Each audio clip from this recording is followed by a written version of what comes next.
সংবিধানে ফিরল তত্ত্বাবধায়ক ব্যবস্থা, আগামী সংসদ থেকে কার্যকর। রাতের ভোট আর হবে না, মন্তব্য অ্যাটর্নি জেনারেলের।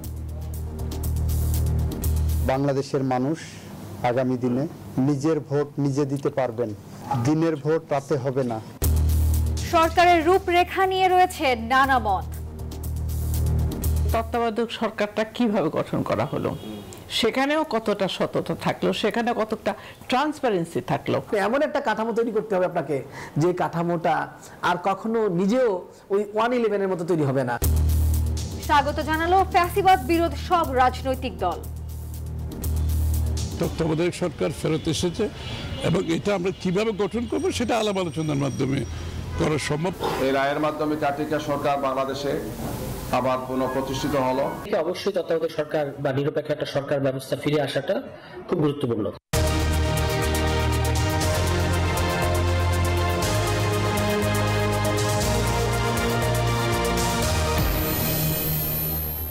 দেখছিলেন প্রধান সংবাদ শিরোনাম। দর্শক, এবার জানাবো অন্যান্য শিরোনামগুলো। গণভোট আইন আমরা খুব দ্রুত করতে যাচ্ছি, এই উইকে করে ফেলবো। ধরেন আজকে কিংবা বৃহস্পতিবার, তো ধরেন আগামী 3-4 কার্য দিবসের মধ্যে হয়ে যাবে। আগামী 3-4 কার্য দিবসের মধ্যে হবে গণভোট আইন, জানান আসিফ নজরুল। বিচারকদের বদলি নিয়োগ ঠিক করবে সুপ্রিম কোর্ট সচিবালয়। অভ্যন্তরীণ ইস্যুতে কোন দেশের হস্তক্ষেপের বিরুদ্ধে বাংলাদেশ, দিল্লিতে নিরাপত্তা উপদেষ্টা। শনিবার ঢাকায় আসছেন ভুটানের প্রধানমন্ত্রী।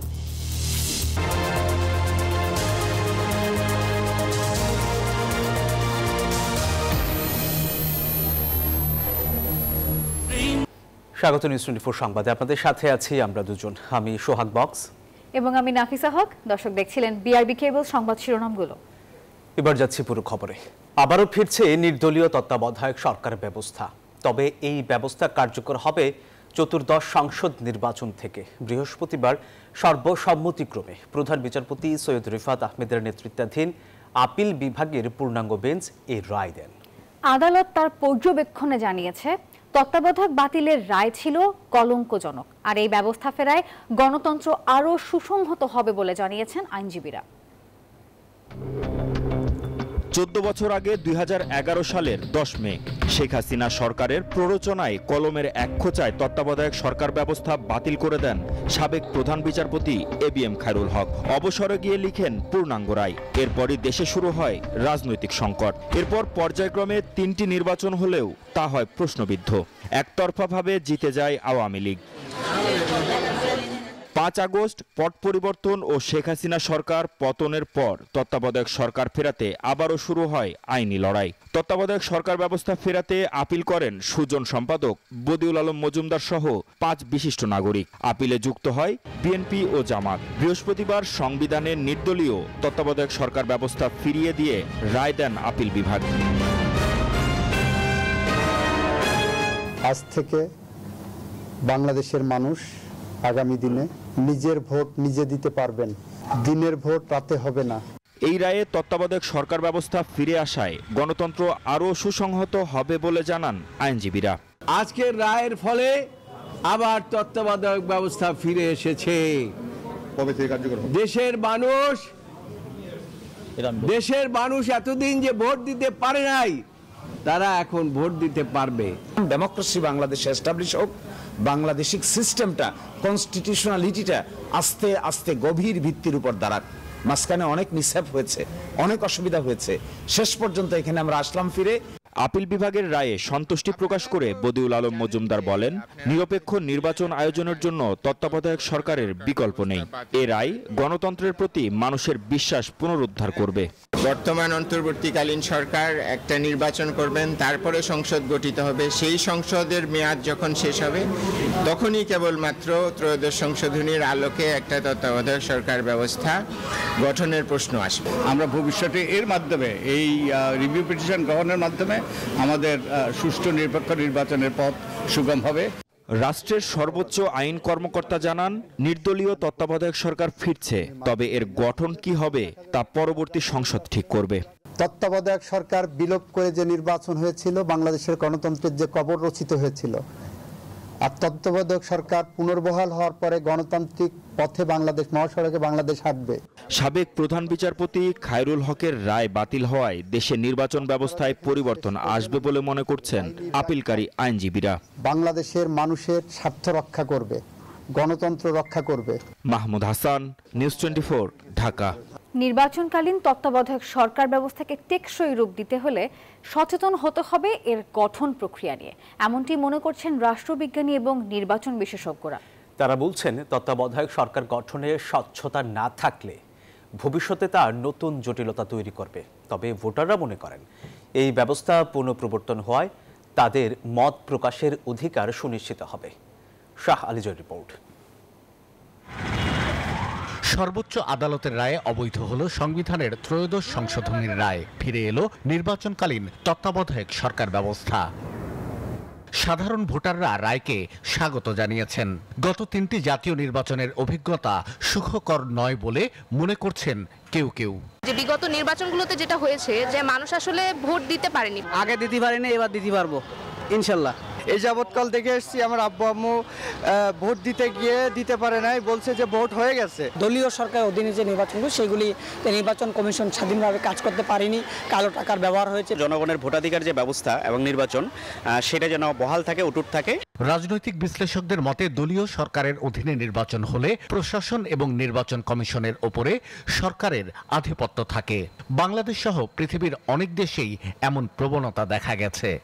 দলীয় সরকারের অধীনে নির্বাচন ব্যবস্থা করা হলো, অথচ দলীয় সরকার যে 3টা নির্বাচন উপহার দিল, মানুষের বিশ্বাসটাই প্রমাণিত হলো যে দলীয় সরকারের অধীনে নির্বাচন বাংলাদেশে সুষ্ঠু হবে না। গণতান্ত্রিক চর্চায় প্রত্যেকটা রাজনৈতিক দলই ওয়াদাবদ্ধ থাকে নিরপেক্ষ হওয়ার জন্য নির্বাচনে, কিন্তু আমাদের সেই অভিজ্ঞতা নাই। এবং পৃথিবীর অনেক দেশেও আজকাল দেখা যাচ্ছে যে পাওয়ার করাপ্টস, অ্যাবসলিউট পাওয়ার করাপ্টস অ্যাবসলিউটলি। বিশ্লেষকরা বলছেন তত্ত্বাবধায়ক সরকার গঠনে স্বচ্ছতা না থাকলে ভবিষ্যতে তা নতুন জটিলতা তৈরি করবে। এটাও সঙ্গে সঙ্গে দেখতে হবে যে তত্ত্বাবধায়ক সরকারটা কিভাবে গঠন করা হলো, সেখানেও কতটা সততা থাকলো, সেখানে কতটা ট্রান্সপারেন্সি থাকলো। সেটা যদি হয় তাহলে আশা করি আমাদের সামনের নির্বাচনগুলি সুষ্ঠু, অবাধ, নিরপেক্ষ হবে। যদি আপনি তত্ত্বাবধায়ক সরকার ব্যবস্থাকে টেকসই করতে চান, তাহলে আপনি এমন একটা কাঠামো তৈরি করতে হবে আপনাকে, যে কাঠামোটা আর কখনো নিজেও ওই 111-এর মতো তৈরি হবে না। নির্বাচনকালীন তত্ত্বাবধায়ক সরকার ব্যবস্থা বহালে রাজনৈতিক দলগুলো একমত হলেও এই সরকারের রূপরেখা নিয়ে ঐক্যমত্য হয়নি। প্রধান উপদেষ্টা বাছাই কিভাবে করা হবে, সাবেক প্রধান বিচারপতি বা বিচারপতিদের প্রধান উপদেষ্টা করা হবে কিনা, এমন নানা প্রশ্ন ঘুরছে রাজনীতির অলিতে গলিতে। শাহ আলী জয়, নিউজ 24, ঢাকা। নির্দলীয় তত্ত্বাবধায়ক সরকার ব্যবস্থায় সংবিধানে পুনর্বহালের পথ খুললেও আগামীতে এর গঠন প্রক্রিয়া নিয়ে কিছুটা ধোঁয়াশা তৈরি হয়েছে। পুরনো বিধিমালা বলছে সবশেষ অবসরে যাওয়া প্রধান বিচারপতি হবেন এই সরকারের প্রধান উপদেষ্টা। আর এই বিধি এখনো পর্যন্ত বহাল থাকবে কিনা তা নিয়ে আইনজীবীরা জানাচ্ছেন তাদের মিশ্র প্রতিক্রিয়া। আর তারা এখন রয়েছেন আপিল বিভাগের পূর্ণাঙ্গ রায়ের অপেক্ষায়। বিস্তারিত বদরুল আলম শাওনের প্রতিবেদনে। সংবিধানে ত্রয়োদশ সংশোধনী বাতিলের রায়কে অবৈধ ঘোষণা করে তা পুনর্বহালের ঐতিহাসিক রায় দিয়েছেন আপিল বিভাগ। আলোচনার কেন্দ্রবিন্দু এখন আগামীর তত্ত্বাবধায়ক সরকার গঠন প্রক্রিয়া কি হতে যাচ্ছে তা নিয়ে। তবে কি পুরনো রূপেই ফিরবে এই সরকার? এ নিয়ে মিশ্র প্রতিক্রিয়া রয়েছে দেশের সর্বোচ্চ আদালতের আইনজীবীদের মাঝে। এই আইনজীবী মনে করেন জুলাই সনদে তত্ত্বাবধায়ক সরকার ইস্যু স্থান পাওয়ায় গণভোটে জিতে গেলে নতুন রূপে ফিরতে পারে আগামীর নির্দলীয় তত্ত্বাবধায়ক সরকার। আমরা দেখেছি আর কি, যেহেতু যদি লাস্ট চিফ জাস্টিস তত্ত্বাবধায়ক সরকারের প্রধান হয়ে থাকে, তখন পার্টিরা, পলিটিক্যাল পার্টিরা করে আর কি, কে লাস্ট চিফ জাস্টিস হবে সেটা ডিজাইন করার চেষ্টা করে। তো এইটা পসিবিলিটি চেঞ্জ আসবে আর কি তত্ত্বাবধায়ক সরকারের বিষয়ে আর কি, যে প্রভিশন আদরটা সে চেঞ্জ আসবে, কিন্তু এখন বোঝা যাচ্ছে না। কনস্টিটিউশন অ্যাসেম্বলি হবে আগামী বছরে, কনস্টিটিউশন অ্যাসেম্বলি হবে এবং ওরাই সিদ্ধান্ত নিবে কি করে এই সমস্যা যেটা ছিল বিগত তত্ত্বাবধায়ক সরকারের সমাধান করবে। তবে এই আইনজীবী মনে করেন আদালতের রায়ের বাইরে গিয়ে চাইলেই তত্ত্বাবধায়ক সরকার গঠন প্রক্রিয়ায় পরিবর্তন আনা সম্ভব নয়। তবে আগামী সংসদ চাইলে তত্ত্বাবধায়ক সরকার আইনে পরিবর্তন আনা যেতে পারে। যখন সংবিধানের সন্নিবেশিত হয়েছে সেখানে অন্য কোনো আইন বা অন্য কোনো বিষয় যদি থাকে, রুল থাকে, তবে সেখানে সংবিধানের বিধানই কার্যকরী হয়। আজকের থেকে পরবর্তী সময়ের জন্য এই বিধানই কার্যকরী হবে, যদি কিনা পরবর্তী সংসদ এটাকে আর পরিবর্তন না করে। আইনজীবীরা বলছেন, বাংলাদেশের চলমান রাজনৈতিক বাস্তবতায় নির্দলীয় নিরপেক্ষ সরকারের অধীনে নির্বাচন আয়োজন উত্তম পদ্ধতি। তাই ত্রয়োদশ সংশোধনী পুনর্বহালের এই ঐতিহাসিক রায়কে স্বাগত জানান তারা। বদরুল আলম শাওন, নিউজ 24, ঢাকা। তত্ত্বাবধায়ক সরকার ব্যবস্থা ফেরানোর এই রায়কে স্বাগত জানিয়েছে ফ্যাসিবাদ বিরোধী সব রাজনৈতিক দল। আর বৃহস্পতিবার রায় ঘোষণার পর নিজেদের প্রতিক্রিয়া জানান দলগুলোর নেতারা। তারা বলেন, তত্ত্বাবধায়ক ব্যবস্থা নির্বাচন সুসংহত করবে, গণতন্ত্র ফিরবে ইতিবাচক ধারায়। সরকার ফেরত এসেছে এবং এটা আমরা কিভাবে গঠন করব সেটা আলাপ আলোচনার মাধ্যমে করা সম্ভব। আমরা বিগত দিনে অনেকগুলো নির্বাচন করেছি এবং সেখানেও আমাদের সরকার গঠন হয়েছে, নির্বাচনগুলো ভালো হয়েছে, গ্রহণযোগ্য হয়েছে, প্রশ্নবিদ্ধ হয় নাই। সেটা আমরা আবারও করতে পারবো, এটা তো আবিষ্কার করার কিছু না, আমরা করেছি তো। এই রায়ের মাধ্যমে চারটিকা সরকার বাংলাদেশে আবার পুনঃপ্রতিষ্ঠিত হলো। মহামান্য আদালত এটাও বলেছেন যে আগামী ত্রয়োদশ নয়, চতুর্দশ জাতীয় সংসদ নির্বাচন এই কেয়ারটেকার সরকারের অধীনে হবে কি। তারা এটাকে সংবিধানে অন্তর্ভুক্ত করবে এবং এর মধ্যে দিয়ে জুলাই সনদে বর্ণিত তত্ত্বাবধায়ক সরকার ব্যবস্থার ফর্মুলা অনুযায়ী চতুর্দশ নির্বাচন অনুষ্ঠিত হবে। আগামীতে ধরুন একবার, দুবার, তিনবার তত্ত্বাবধায়ক সরকারের অধীনে নির্বাচনের মধ্য দিয়ে যদি আমরা একটা ভালো নির্বাচন করতে পারি, তখন যদি রাজনৈতিক দল যারা সরকারে থাকবেন তারা যদি এর থেকে একটা লেসন নেন, আমি মনে করি আলটিমেটলি সেরকম জায়গায় আমাদেরকে আসতে হবে। তত্ত্বাবধায়ক ব্যবস্থা একদিকে বহাল হওয়া এবং আগামী আইনসভায় সংবিধান সংস্কার পরিষদে আমরা যদি এই তত্ত্বাবধায়ক ব্যবস্থা সহ পুরো ক্ষমতা কাঠামোর একটা গণতান্ত্রিকরণ করতে পারি, বাংলাদেশের ভবিষ্যতে ক্ষমতার ভারসাম্য তৈরি হবে। আর হয়তো এইরকম একদলীয় শাসন কায়েম করার ক্ষেত্রে অন্তত শাসনতান্ত্রিক একটা বড় আকারে বাধা থাকবে। আগামী 3 থেকে 4 কার্যদিবসের মধ্যে গণভোট আইন করতে যাচ্ছে সরকার। আইন উপদেষ্টা আসিফ নজরুল এই কথা জানিয়েছেন। আর এই আইনের ভিত্তিতে নির্বাচন কমিশন জাতীয় নির্বাচনের সাথে গণভোট আয়োজনের কার্যক্রম শুরু করতে পারবে। আর এদিকে উপদেষ্টা পরিষদের বৈঠকে সুপ্রিম কোর্ট সচিবালয় অধ্যাদেশের খসড়া চূড়ান্ত অনুমোদন দেওয়া হয়েছে।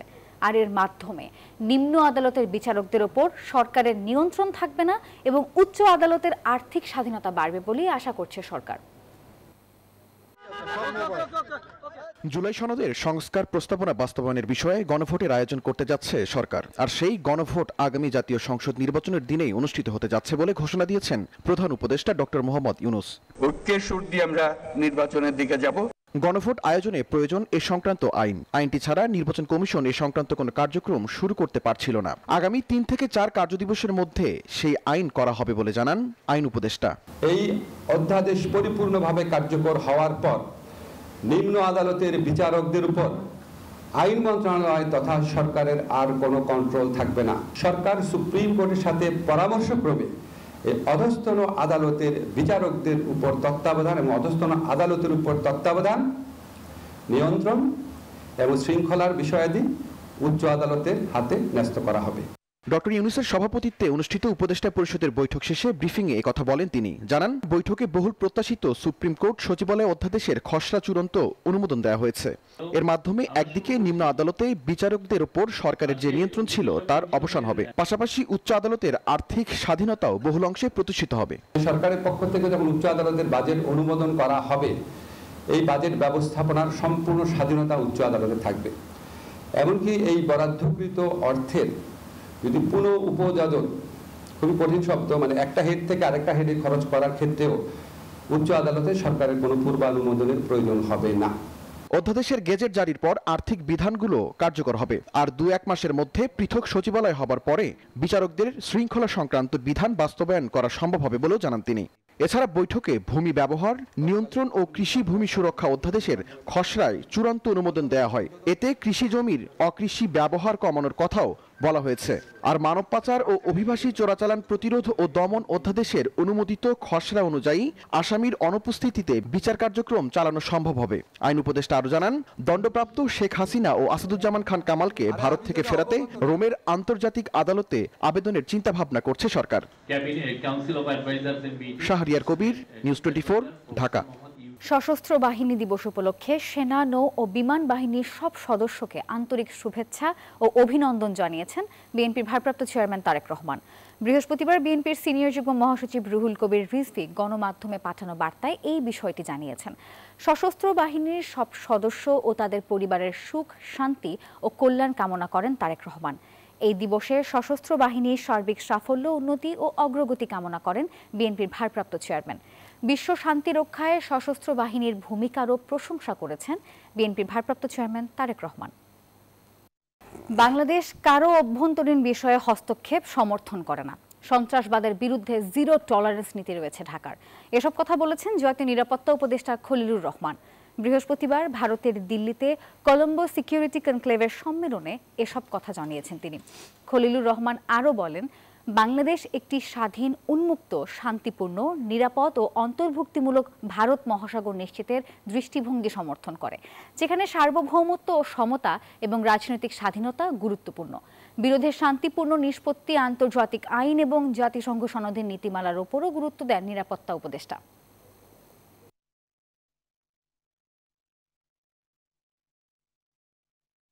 তিন দিনের সফরে আগামী শনিবার ঢাকায় আসছেন ভুটানের প্রধানমন্ত্রী শেরিং টোবগে। তার সফরে 3টি চুক্তি ও সমঝোতা স্মারক সই হওয়ার কথা রয়েছে। বৃহস্পতিবার বিকেলে পররাষ্ট্র মন্ত্রণালয়ে এসব কথা জানান পররাষ্ট্র সচিব আসাদ আলম সিয়াম। তিনি জানান, বাণিজ্য, আঞ্চলিক নানান ইস্যুসহ বিভিন্ন বিষয়ে ভুটানের সরকার প্রধানের সঙ্গে আলোচনা হবে। সফরে প্রধান উপদেষ্টা ও পররাষ্ট্র উপদেষ্টার সঙ্গে বৈঠক করবেন শেরিং টোবগে। ব্যবসায়ীদের একটি প্রতিনিধি দলের সঙ্গেও তার আলোচনায় বসার কথা রয়েছে। নাশকতাকারীদের গুলির নির্দেশনা দেশের আইনেই রয়েছে, নিজে এমন উদ্যোগ নেননি, এমনটি বলেছেন ডিএমপি কমিশনার শেখ মোহাম্মদ সাজ্জাদ আলী। বৃহস্পতিবার রাজধানীতে এক অনুষ্ঠানে তিনি কথা বলেন। ডিএমপি কমিশনার বলেন, যারা ককটেল মেরে পুলিশের মনোবল ভেঙে দেওয়ার চেষ্টা করবে তাদের বিরুদ্ধে আইন প্রয়োগ করা হবে। সম্প্রতি দেশের বিভিন্ন জায়গায় ককটেল বিস্ফোরণ, গাড়িতে অগ্নিসংযোগ সহ নানান নাশকতার ঘটনা ঘটেছে। ক্ষতিগ্রস্ত হচ্ছে পুলিশ সহ সাধারণ মানুষ। জনমনে বাড়ছে উদ্বেগ, উৎকণ্ঠা। এ ধরনের ঘটনা মোকাবিলায় শক্ত অবস্থানে পুলিশ। ঢাকা ও চট্টগ্রাম মেট্রোপলিটন এলাকায় নাশকতাকারীদের গুলির নির্দেশ দিয়েছেন ডিএমপি ও সিএমপির প্রধান। বৃহস্পতিবার রাজধানীতে সাইবার সাপোর্ট সেন্টার উদ্বোধন করা হয়। সেখানেও উঠে আসে নাশকতাকারীদের গুলির নির্দেশনা দেওয়ার প্রসঙ্গ। আমাদের নিজস্ব কোনো মতামত না, এইটা বাংলাদেশের এক্সিস্টিং আইন। এই আইনটা আমরা আমাদের সহকর্মীদেরকে জাস্ট স্মরণ করিয়ে দিয়েছি, তারা যেন ভীত সন্ত্রস্ত না হয়ে পড়ে, তারা যেন মনোবল না হারায়। অনুষ্ঠানে ডিএমপি কমিশনার বলেন, যারা পুলিশের মনোবল ভাঙার চেষ্টা করছে তাদের বিরুদ্ধে আইন প্রয়োগ করা হবে। যদি আমার অফিসারদের মনোবল ঠিক না থাকে, আপনারা দেখছেন 5ই আগস্টের পরে আমি নিজে রাত্রে দেখেছি 80 বছরের বৃদ্ধ লোককেও বাঁশের লাঠি নিয়ে মহল্লার মধ্যে মহল্লা পাহারা দিতে হচ্ছে। আমার অফিসারদের মনোবল যদি ভেঙে যায়, তাহলে আপনাদেরকে আবার এই নিজেদেরকে বাঁশের লাঠি নিয়ে বৃদ্ধ লোককেও রাস্তায় নেমে তার বাড়িঘর পাহারা দিতে হবে। দিন দিন সাইবার অপরাধ বাড়ছেই। ডিএমপি কমিশনার বলেন, এ ধরনের অপরাধ দমনে দিনরাত 24 ঘন্টা সেবা দেবে ডিএমপির এই সাইবার সেন্টার। ডিএমপি তার সক্ষমতা বাড়াচ্ছে। মাসুদ সুমন, নিউজ 24, ঢাকা। এবার জেডএসআরএম নির্বাচনের পথে।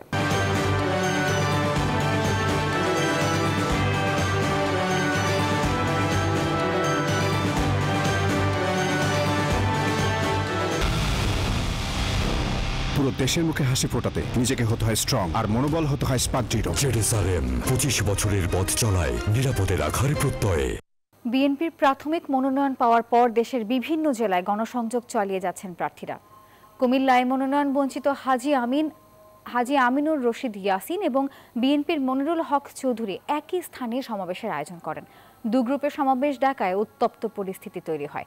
পরে প্রশাসনের মধ্যস্থতায় হাজী আমিনুর রশিদ ইয়াসিন দলীয় কার্যালয় এবং মনিরুল হক চৌধুরী পুবালী চত্বরে সমাবেশ করেন।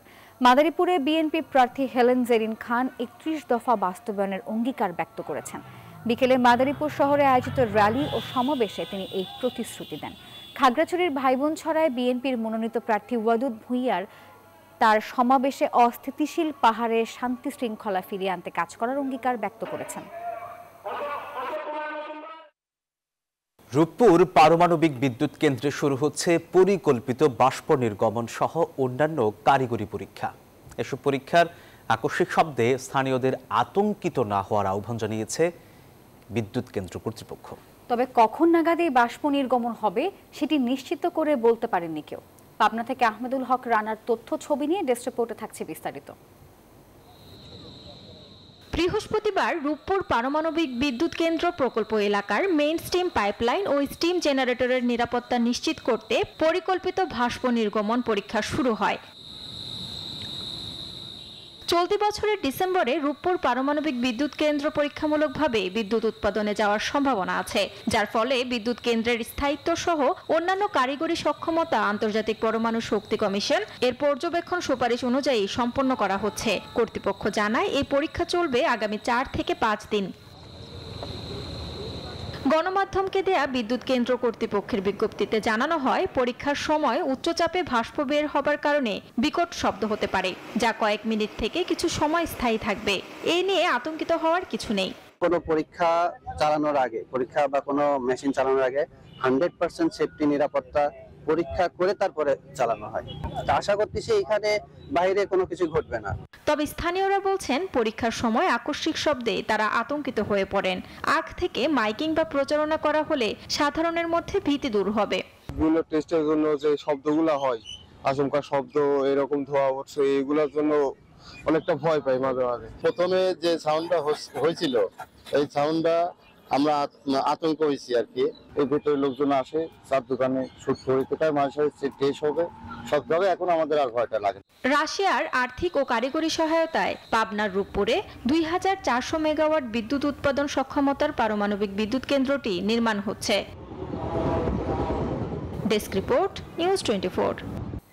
মামলা নিষ্পত্তি না হওয়া পর্যন্ত চট্টগ্রাম বন্দর নিউমোরিং কন্টেইনার টার্মিনাল নিয়ে চুক্তির সব কার্যক্রম বন্ধ করতে নির্দেশ দিয়েছেন হাইকোর্ট। বৃহস্পতিবার বিচারপতি ফাতেমা নজিবের নেতৃত্বাধীন হাইকোর্ট বেঞ্চ এই মৌখিক নির্দেশনা দেন। এ সময় রাষ্ট্রপক্ষ সব কার্যক্রম বন্ধ রাখার আশ্বাস দিয়েছে। এর আগে গত 30 জুলাই এনসিটি পরিচালনায় চট্টগ্রাম বন্দর কর্তৃপক্ষের বিদেশি কোম্পানির সঙ্গে চুক্তি নিয়ে রুল দেন উচ্চ আদালত।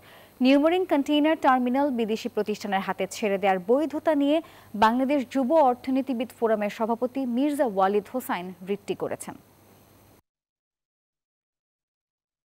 বিধানসভা নির্বাচনে এনডিএর নিরঙ্কুশ জয়ের পর বিহারে গঠিত হল নয়া সরকার। দশমবারের মতো রাজ্যের মুখ্যমন্ত্রী হিসেবে শপথ নিয়েছেন নীতিশ কুমার। বৃহস্পতিবার রাজধানীর পার্টনার গান্ধী ময়দানে আয়োজিত অনুষ্ঠানে নীতিশ কুমারের সঙ্গে শপথ নেন তার মন্ত্রিসভার 26 মন্ত্রী। তার মধ্যে বিজেপির বিধায়ক রয়েছেন 14 জন, নীতিশের দল জেডিইউর বিধায়ক রয়েছেন 8 জন এবং 2 জন রয়েছেন এলজেপির বিধায়ক।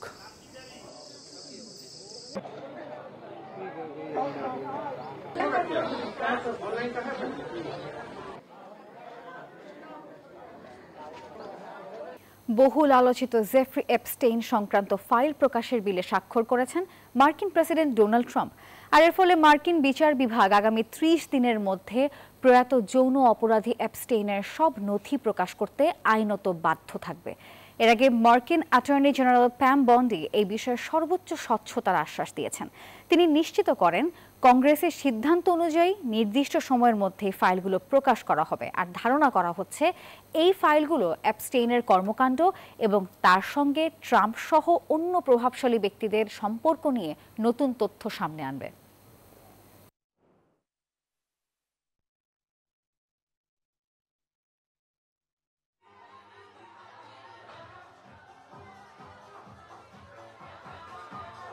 বাংলাদেশ চায়না ফ্রেন্ডশিপ কনফারেন্স সেন্টারে চলছে হোন্ডা ফুটসাল লিগ। 32টি দল অংশ নিচ্ছে এবারের এই আসরে। টুর্নামেন্টের জার্সি ও লোগো উন্মোচিত হয়েছে এদিন। মূলত তরুণদের ফুটবলের প্রতি আগ্রহ বাড়াতেই এমন আয়োজন করেছে হোন্ডা। অনুষ্ঠানে প্রধান অতিথি হিসেবে বাংলাদেশের ফুটবল দলের অধিনায়ক জামাল ভুঁইয়ার হাতে নেইমার জুনিয়র স্বাক্ষরিত জার্সি তুলে দেন কর্তৃপক্ষ। এ সময় জামাল ভুঁইয়া জানান, এমন প্রাণবন্ত ও বর্ণিল আয়োজনে তিনি অংশ নিতে পেরে রোমাঞ্চিত। দর্শক, আর এই ছিল নিউজ 24 সংবাদে। এতক্ষণ আমাদের সঙ্গে থাকার জন্য ধন্যবাদ সবাইকে।